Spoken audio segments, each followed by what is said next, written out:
नगर परिषद नगरपालिका ज्या जिल्ह्यातल्या लागलेल्या आहेत यामध्ये 13-0 हाच स्ट्राईक राहणार. महायुतीच्या 13च्या 13 ठिकाणी नगराध्यक्षांनी सगळ्या सत्ता येतील याचा मला विश्वास आहे. पहिल्या टप्प्यामध्ये सर्व नगरपालिका, नगरपरिषद, नगरपंचायत यांच्या निवडणुका आता प्रोग्राम डिक्लेअर झालेला आहे. 2 तारखेला मतदान आहे, 3ला निकाल आहे. 17 तारखेपर्यंत अर्ज भरायचे आहेत, 25 तारखेला माघारी घ्यायचे आहेत. आता बरेच वर्षांना निवडणुका होत असल्यामुळं इच्छुकांची संख्या खूप मोठ्या प्रमाणात वाढलेली आहे.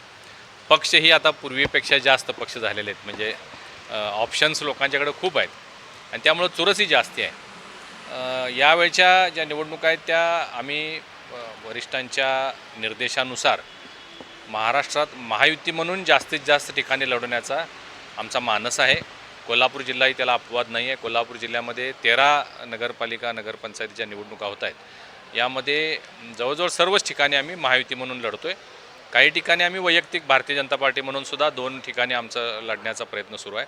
अन्य ठिकाणी महायुती म्हणून आम्ही काही ठिकाणी महायुतीच्या घटकातले नगराध्यक्ष, काही ठिकाणी आमचे नगराध्यक्ष, अशा 8 ठिकाणी आम्ही थेट भाजपशी निगडीत असणारे उमेदवार आम्ही उभा करत आहोत.